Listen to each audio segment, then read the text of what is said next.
가습기 살균제를 만들고 판매했던 회사가 피해자들에게 민사상 손해를 배상해야 한다는 대법원 판단이 처음으로 나왔습니다. 이제부터 가해 기업을 향한 피해자들의 배상 청구가 계속해서 이어질 것으로 보이는데 정작 국가에 대한 손해배상 소송은 항소심만 7년 가까이 계속되고 있습니다. 김철희 기자가 취재했습니다. 지난 2011년 영유아와 임산부 수십 명이 원인을 알 수 없는 폐 질환으로 숨졌습니다. 공포스러운 죽음의 원인이 가습기 살균제에 있을 가능성이 제기돼 대대적인 조사가 이뤄졌습니다.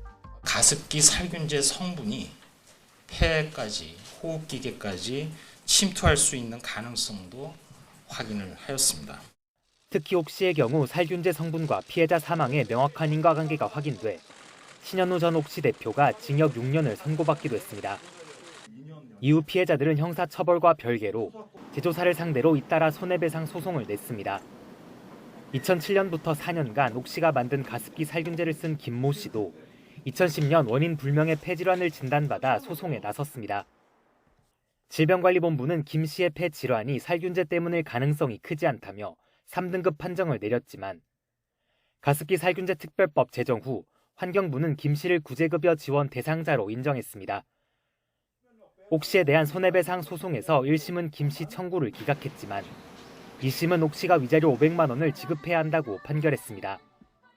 재판부는 옥 씨가 폐 질환을 유발할 수 있는 성분을 살균제에 쓰고도 용기엔 안전하다고 표시한 잘못을 인정했는데 옥 씨 광고를 믿고 살균제를 쓴 피해자에게 가해 기업이 보상은커녕 진심 어린 사과도 하지 않았다고 질타했습니다. 이 같은 항소심 선고 4년 만에 대법원도 원심 판단에 문제가 없다고 결론 내렸습니다. 질병관리본부는 김 씨의 기관지 부위 폐 질환 가능성을 판정했을 뿐이고 손해배상 소송에선 피해자의 구체적인 증명만 있으면 가습기 살균제와 질병 사인과 관계를 인정할 수 있다는 겁니다.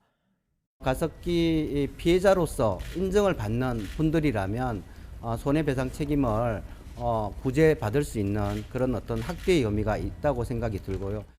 이번 대법원 판결에 따라 피해자들의 손해배상 청구도 이어질 것으로 보입니다. 하지만 피해자들이 국가를 상대로 제기한 손해배상 소송은 항소심만 7년 가까이 계속되고 있습니다. 피해자들은 참사 원인이 된 살균제가 안전하다고 승인한 국가에도 책임이 있다며 국가 배상도 요구하고 있습니다. YTN 김철희입니다.